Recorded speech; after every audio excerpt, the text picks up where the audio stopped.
I wasn't planning on creating a video today, not this one. I just got a notification from YouTube that said, congratulations, I've been on YouTube for 11 years. So there was this alert, this notification, and there's like balloons and streamers. And I thought, cool, how nice, good for me. And I let it go. And 5 minutes passed, 10 minutes passed, and my brain kind of pulled it back, say, wait a minute, this is a big deal, or at least to me. But I was dismissing it a little bit, and so then I thought, well, I could make a video and talk about the channel, talk about the history of the video, new content, new things that I'm doing. This is a channel update video, but also a way to say welcome to anybody who's new. And then if you've been here before, if you know who I am or you've seen other videos, and I'm very fortunate, I've had thousands and thousands of comments, and I going into this, I didn't realize the amount of constant nourishment and kindness and mirroring, of people seeing my I say this humbly because I usually don't identify that I have wisdom, but people, seeing my wisdom and saying, thank you for sharing information. The reason why I'm humble about that is I don't often feel that it's my wisdom. I do feel I tap into something that's a little meaningful, and it's kind of like I'm transmuting something. I don't necessarily take ownership for it as like it's mine. It just kind of comes through me, which quite honestly is the work that I do with clients. I see clients daily and weekly, and I have for 23 years that I'm a psychotherapist. And that experience of sitting with someone who's in suffering and being able to be in relationship in those moments that there's such a sensitivity, a precariousness. It's like we're sitting on the edge and looking into the abyss, or we've already started falling into the abyss. And so my job as a therapist is I fall with you. I fall with the client, and we fall together. So one of my favorite definitions of relationship is now we're alone together, and we could play with that. Now we're suffering together. Now we're working through trauma together. And the together part here is we're on equal footing. And you might have noticed this in my videos that I like to share lived experience. It's not just being an educator or a teacher, which is somewhat interesting to me to understand. Part of making this video will reflect on, well, what is the landscape? What does it mean to be a video creator on YouTube, and what is the creator, I don't even know what this word means, ethos, what's the landscape of the environment and how that impacts me. And I'm aware that there's many other creators who are a bit more known or have more reach, and it has, there's a bit of a rub and a reflecting on therapists who aren't really therapists in the sense they don't see clients. There's psychologists who say that they some years ago maybe worked with clients, but a number of people who are seen as creators and educators are oftentimes, because they're full-time marketers, they're business people, they're not therapists working with clients. I don't know if that necessarily changes the actual goodness of the content that's being offered, but I do take pride and have a deep love for my identity and my role as showing up as someone who sits with others who are in suffering. And that's the key, most important part of what I've tried to offer in videos, is to be able to share lived experience and couple it with some educational grounding and direction, and being able to explain things that are often really, really complex and confusing. I mean, to this day, attachment trauma is still confusing to me, and it isn't behind the scenes. You do not see the hours and hours of doing this Like I like look at my notes and I'm just trying to figure out, okay, how do I make this simple? How do I capture this? And oftentimes I can't make it simple. And so I have some videos that have a quality of rambling, and I have received a lot of reassurance from other people that from viewers, when I say there's rambling, they say, "Oh, that's okay." They say, it's okay that you ramble, because we understand that, sometimes there's the rambling, moving through that is the process itself, and trying to make sense of how do we bring language to something that often doesn't have language. Attachment trauma and attachment wounds happened when we were pre-verbal. Attachment trauma and attachment wounds happened when other people would not ask us about our experience. And in fact, the things that were hurting us, we learned very quickly to say, bury them, disconnect them from voice, do not speak up. And the experience of attachment trauma is fundamentally, for most of us, linked to an experience of you will not be seen, you will not be mirrored, you will not be known. And so that we have learned to disconnect from showing up in vulnerability and intimacy in relationship, because it never has felt safe, or our nervous system gets hijacked with a wave and a degree of intensity around anxiety and attachment distress and what we can call primal panic. Primal in the sense that it's this core survival mechanism as a alarm system or a smoke detector, that whenever your needs are not being met, the smoke detector goes off, this fire alarm rings in your head and in your body. I often call it, for me personally, it feels like there's poison in my veins. There's this activated trauma symptoms, feel like there's a dissociation, but it's not only in my head, it's this weird fuzzy feeling, like not just fuzzy, foggy in my head, but this fuzzy body feeling. And I started creating videos to try to make sense of it. Very shortly after, I was in a relationship that, and I've shared this story before, it really wasn't a relationship. It was an on-again, off-again mess that I didn't really want to be in anyway, but my attachment system, I learned I can really attach to people I don't want to be attached to. And then the moment that I'm attached to them, and especially picking someone who did not have the skills to reciprocate and show up emotionally, there was not emotional reciprocity.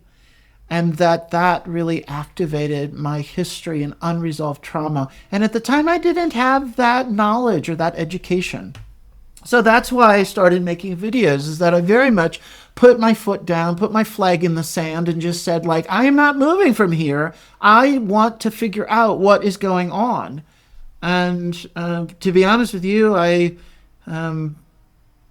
the time, I was living in Philadelphia, and I was in, it was called Camac Street, and it's this old street that has like wood cobble, instead of bricks, it was made of wood, cobbled wood. I don't know what to call it. And I remember calling my mother, and I'm outside. It was like 2 or 3 in the afternoon. I was again crushed. This wasn't the first time that I was just crushed by an incredible amount of heartbreak. But I really needed to say, I got to get to the bottom of this. And that was the time I started making videos. And I wanted to make videos that spoke to, there was a purpose and an intent to do that. So I'm making this particular video to share what is new on the channel. Specifically, I created a Heartbreak emergency podcast, and this is going to have multiple episodes. I currently only have 2 episodes, and I really, my heart goes out to anybody who unravels, comes undone when a relationship ends. And a number of us feel that we've already died, or our sense of self has imploded in the relationship, or we feel like we have suffocated before the end. And when the end happens, it can unleash this profound, crushing heartbreak that is not normal grieving. And this is the aftermath, and it unleashes, it wakes up this attachment trauma. And so we're not only grieving the end of the current relationship with that current partner, it's like our whole mind, psyche, body, nervous system is on fire. And there's this collective flooding of all this history of loss and missed opportunities and relationships not working out or being abandoned, being betrayed, some breach in trust. And that there's this great hole and in this absence, that part of our history was that relationship was about non-relating. It's this big empty space. And we learn psychically, subconsciously, to ways to maneuver around it. And it's frightening. It's the void, it's absence, it's emptiness. It's floating in this place where you just don't belong.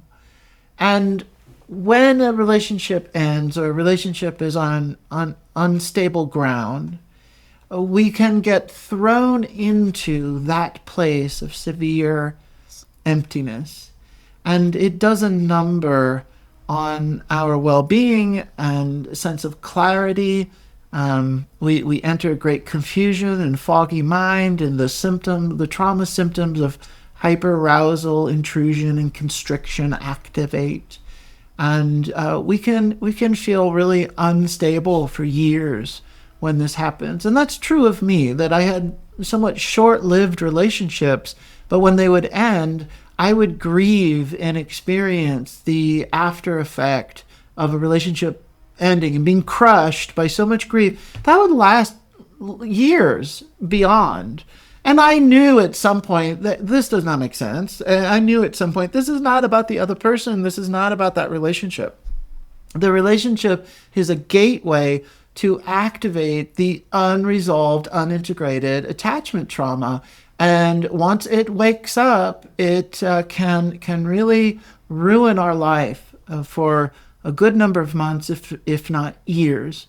So that is the origin of how I started to make videos. Now, over time, let's say let's fast forward 200 some videos.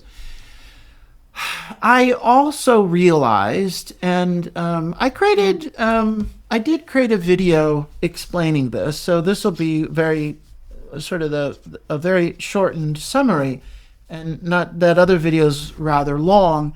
Really talking about, it was linked to why I stopped making videos, because there was a period of time where I stopped making videos. But I originally was trying to work out my own struggle around relationships, and specifically in relationship with my family. And so I don't go into videos. I don't say, hey, let's talk about me. I don't go into videos say, I'm going to tell you a story about my family dynamics. I have that cooking in the back of my mind. That becomes a framework. And I'm able to talk about it by, I've worked with enough clients and I've read enough books that I'm able to create a context beyond the personal context. But I'm simultaneously trying to, in real time, work out some of this inner confusion and still trying to make sense of what doesn't make sense. Attachment trauma will never make sense because it's trauma, and trauma is illogical and slippery and confusing and a trickster. But yet, nonetheless, we do our best to be able to have a little bit of clarity so we're not living in the fog of confusion. So over time, it became abundantly clear to me that I'm making videos as a way to try to communicate. This was the subconscious aspect, and this is the trauma reenactment of I'm making videos, but I subconsciously was hoping that my family would see these videos, and somehow I'm communicating now through YouTube, not to you, not because I'm trying to build a business. It's because I'm really trying to use YouTube as this other form of communication to reach the people that I care about that are in the mix and in the picture of the history of attachment trauma. I have since let that go. That's not where I come from today, but it was, I'm not going to say it was surprising, but I didn't know it at first. It took a couple years. And when I really stepped back, it was rather easy to see, like, oh yeah, that's why I'm making these videos. It wasn't to promote myself in my business role or wanting to accomplish something on YouTube. It was all coming out of an extension of my own healing work. I have tried to have boundaries around personal disclosure, but also wanted to simultaneously be able to be authentic and caring. And I'm a big fan of your healing is my healing and my healing is your healing. And that we grow from each other's process, and we help each other. And I know a lot of my content it's not original or unique in the sense that I've created it. It's that there's this whole body of knowledge of healers and teachers and therapists and educators who before me have amassed, have constantly tried to grapple. And I'm so fascinated that I discover things that are hundreds of years old of insights and ideas. And then I think like, wow, it's like this stuff is not new. Like we have different, attachment theory, and attachment styles. What was that? The 40s and the 50s when it first came on, and then even Mary Ainsworth in the 80s. I think it was the 80s. That's relatively new, but still, there's other explorations of understanding relationships that might not use that same framework, but it's still trying to speak to and get at the same thing. So the channel has been changing. I don't know if you noticed, but creating this podcast, I created a membership to help support getting the word out about new videos, because the algorithm, YouTube has changed. And quite honestly, it's been a little challenging because I have over 10 million views, and I'm actually in the spirit of getting this congratulations, you're on YouTube for 11 years. That's the big piece that I feel proud of, having 10 million plus views, but in comparison to other viral channels and other people who have millions and millions of followers, maybe in the internet world, that's not a lot. But I think for most of us, we'll just say like, yeah, I think that's pretty significant. So there's a sadness, there's a challenge that YouTube algorithm has changed. And so my videos are not distributed to followers or the previous people who have, and any number of the people who comprise the 10 million views. There's a different algorithm that's working. So what that means is I need you to leave comments. I need you to consider joining the subscription membership and hit the share button, not just the subscribe button, but the share button to share the videos with other people.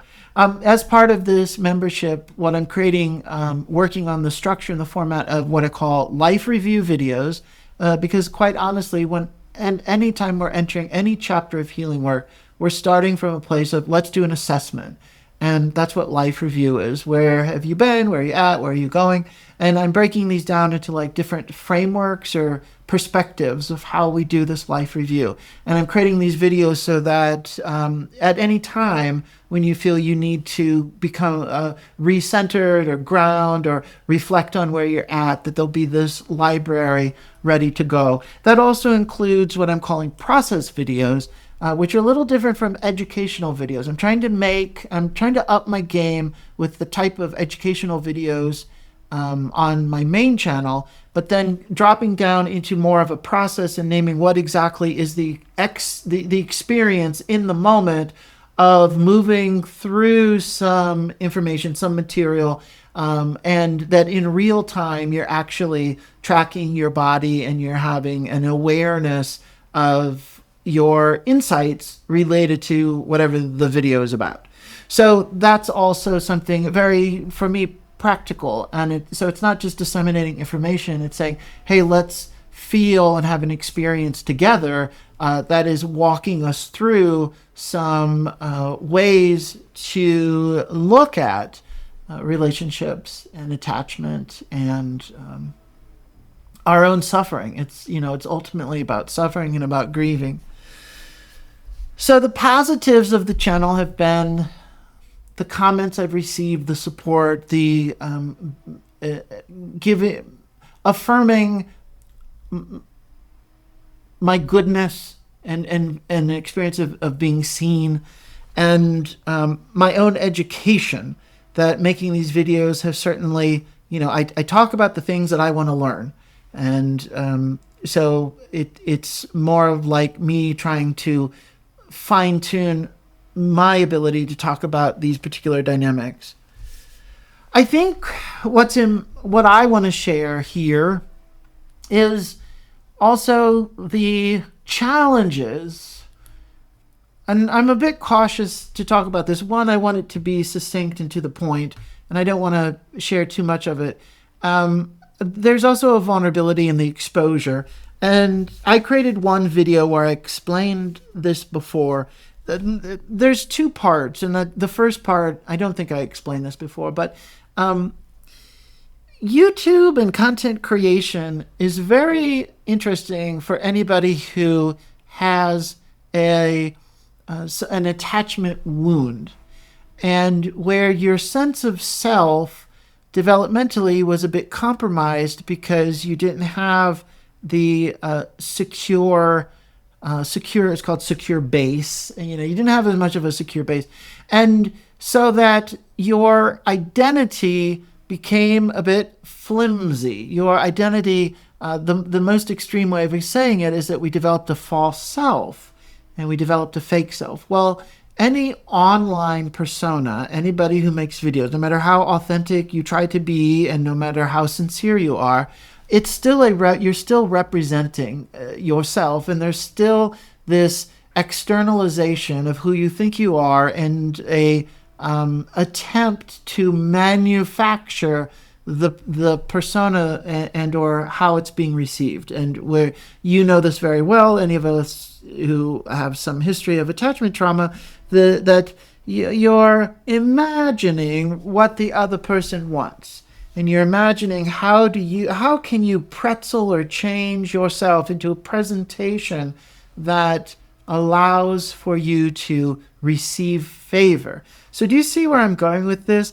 This is actually there's a kind of darkness or even a sickness, because the design of the video content marketing platform, and I don't believe this is true for everybody, but some of us fall into this category, is that it's highly codependent. If you look at codependency symptoms and characteristics, and you're a content creator and you're trying to make videos where it's all about what you offer and not who you are, and it's about how slick the presentation is, it's about how you get likes and clicks, and you become externally referenced. And if you're familiar with this idea of like having your worth be dependent on other people telling you that you have worth, that is very highly dangerous for anybody who has an attachment wound. So I myself, behind the scenes, have very much struggled with this feeling of not being good enough.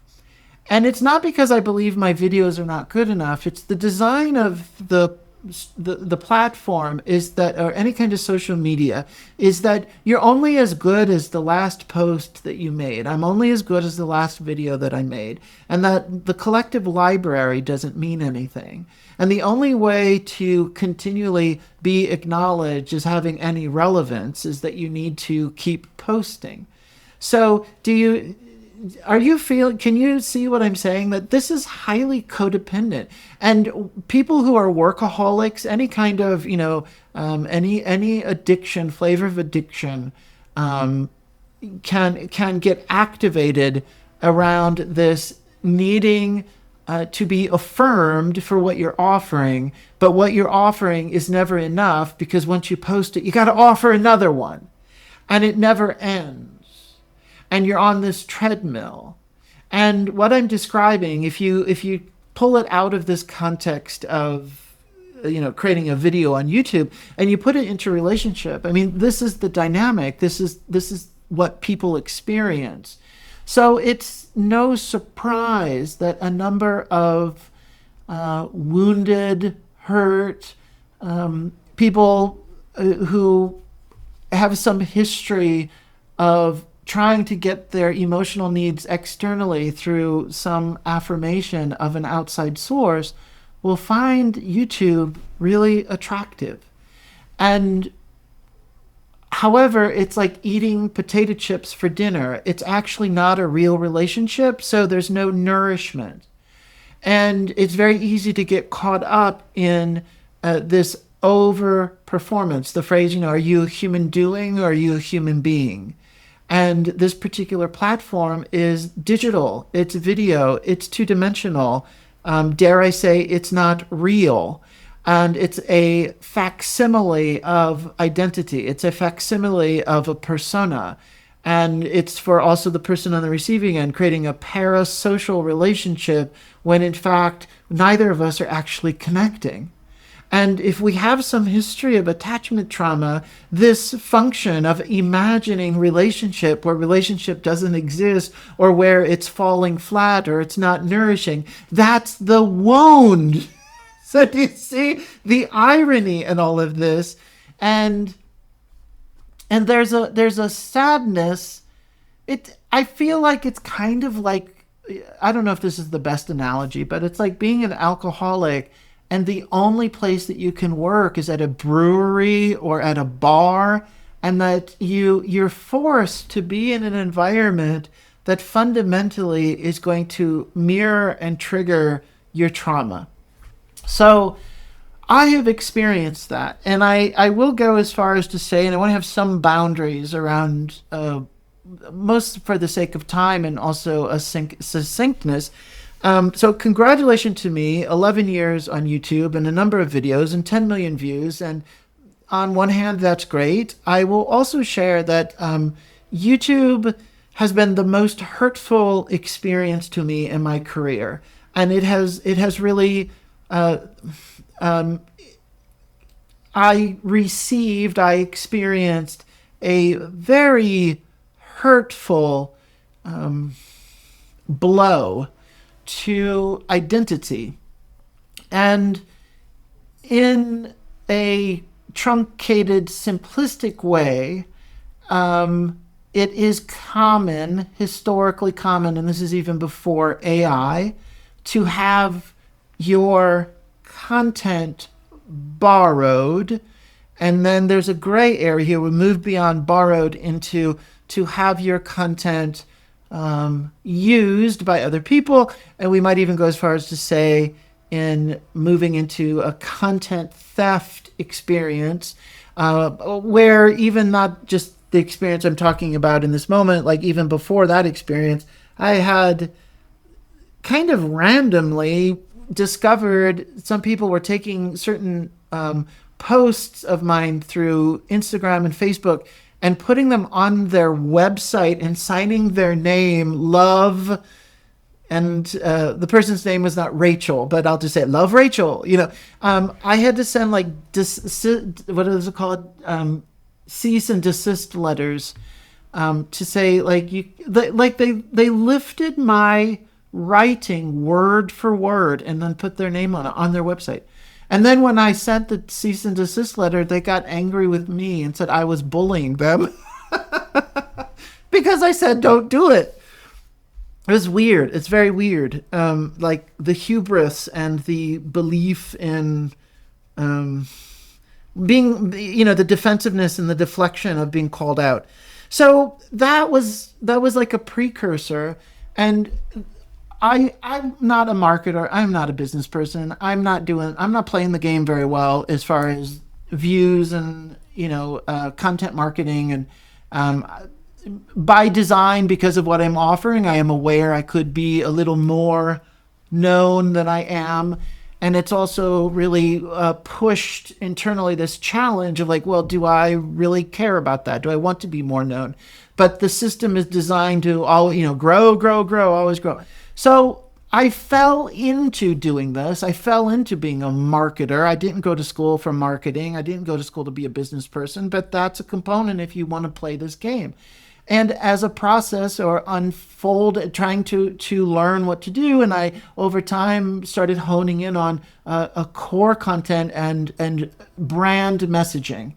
And my core brand messaging was borrowed and or co-opted, appropriated, or the worst case to say it is it was stolen. And there's no way to prove this. And I have worked on this in the most profound. I have not resolved this. It really cut me off at the knees. It has been one of the most hurtful things. Now, it's not because the other person is the most hurtful thing. I don't respect what they do, and it's very possible that they don't even know that they did this because, like, oh, I was, it's I'm not even going to go there. What happened to me is my work is my identity. I'm my work, and I really value what I do as a therapist. And the core messaging was a culmination of like 5 years of it organically came out of what I was doing. And it just so happens that the person who chose to borrow my core content, my branding message, is a much better business person than me and has been able to, for all practical purposes, have much more success. Psychologically, this has really profoundly impacted me in a very hurtful way. And I've worked for years therapeutically around uncovering what's happening. I do know, and for clarification here, I have no confusion that this is not about the other person. I have no confusion that it's not about the actual thing that happened. It's not fun. It's not fun to be on the receiving end where I feel there's so much gray area. I can't really say it happened. I don't know. But I had people sending me messages that, it was happening. So I didn't just create this on my own. The point is that there's some connection with identity, and it's a continuation of my attachment trauma around, it's like if my identity and my core brand messaging is being stolen and taken from me, or what I perceive as stolen and taken from me. And I value this idea of like the in Jungian psychology, the shadow, and there's this idea that your gold lives in the shadow, and the gold is like my ambition or my success. And there's this thing that happened has really created this grinding me to a halt around the direction of where I'm going with this public persona and making videos. And ultimately, what I want to do is do public speaking and lectures. And I've been working on a book for a while. It's so much with this new podcast, the Heartbreak Emergency. I mean, that's really the content of this book. And when I started writing a book, I had no idea, like all of this, I have no idea what I'm doing. I don't know what I'm doing about writing a book. But I, over time, am trying to pull together like when something was taken from me in the sense of this, what I perceived as a, it feels like a betrayal. It's like and there's this moral, it's kind of a collective communal moral wound because it feels so inappropriate, and not having any completion, and even still the confusion of like, did this actually happen in the way that I'm perceiving that it happened? And I don't know, does this feel familiar to you? I mean, this is all mirroring experiences of attachment trauma where you can't quite prove a betrayal, but betrayal happened because it's living in your body. and you can't quite name how much you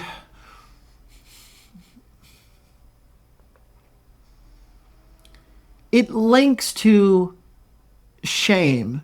And as we all know with attachment trauma, there's this internalizing, well, there must be something wrong with me. So because the content of my videos is my work, and because I value being very direct and upfront with my own wrestling with my own suffering, there was this experience that I will say has been the most hurtful experience in my 8 years of making videos, to the point that I stopped making videos. And I continue literally, as of this week, I still am trying to unravel or crack the code of that experience and my projection onto what happened and what this means about identity and feeling good about my work, and like publishing a book and creating workshops, and feeling a sense of ownership around my that there's a integration of both core identity, personal identity, and business brand identity. And I'll just be honest with you, it's very confusing. And then this is in the context of that codependent, unhealthy environment of make more videos, just keep more output, more, give more.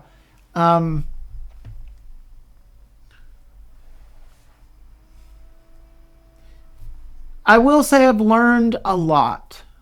I mean, I think that's why I continue to do this.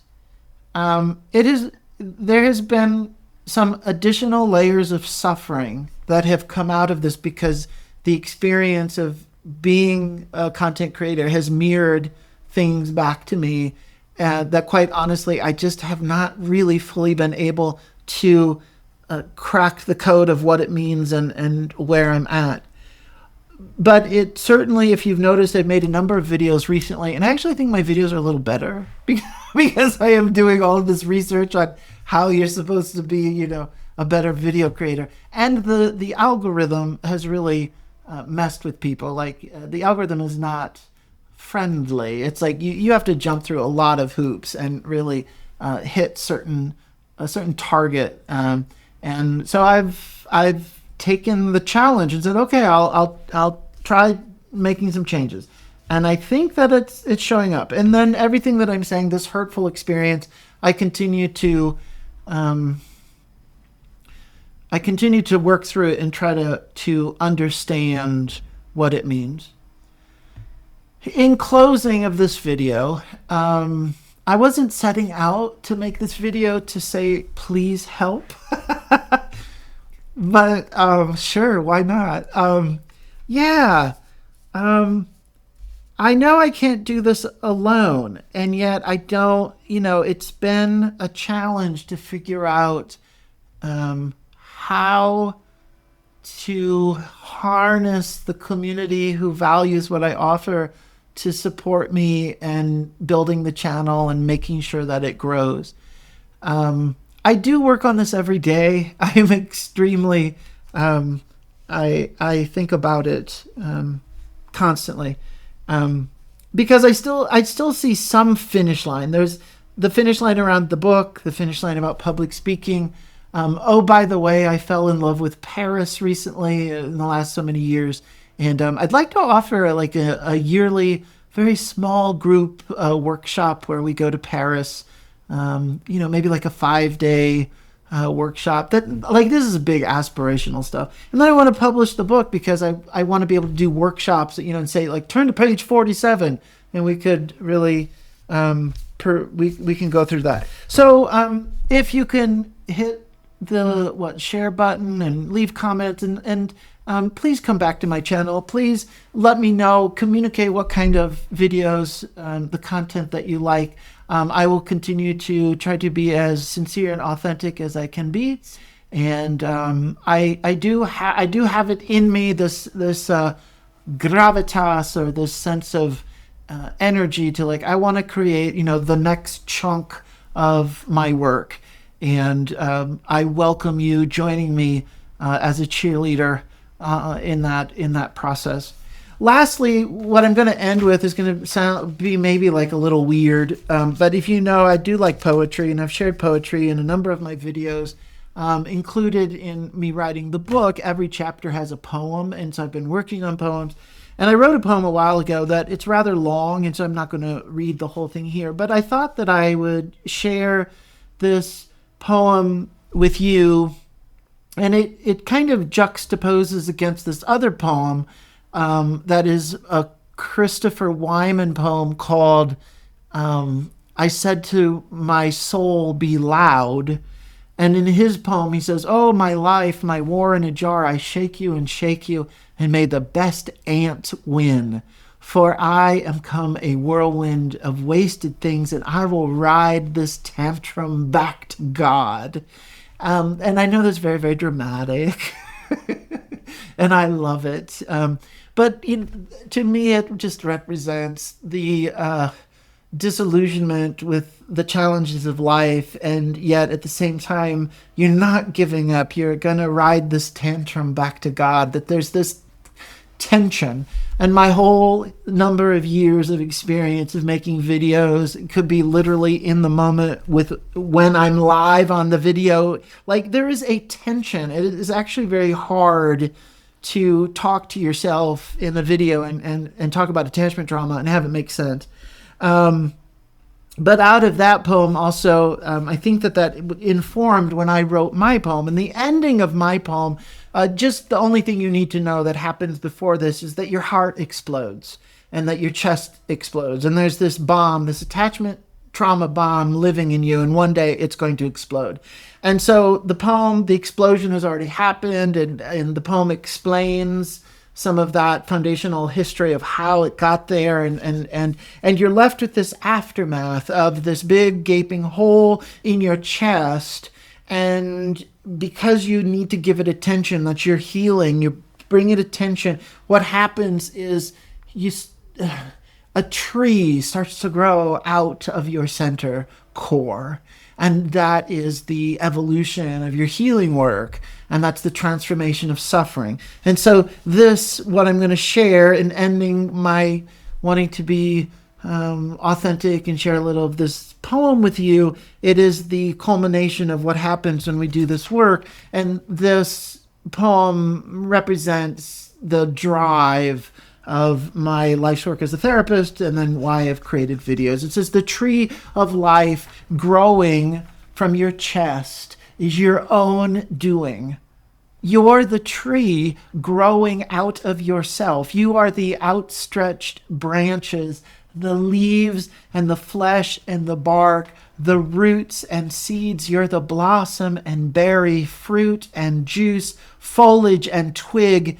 You're the shades of green, the range of species." Really, all the trees, the pollen surfing the breeze, miniature micro parachutes falling where they please, decorating the gardens and the parks and the lawns, dusting the delicate purple and white flowers, landing on stems, petals, and pistils, all the varieties, the yellows, the reds, ranunculus, and roses, sunflower. You are a sunflower now. Your photosynthesis, you transform sunshine, you transform heartbreak, transform trauma. You are life, not just this one life. Look around. You're everywhere. You're everything.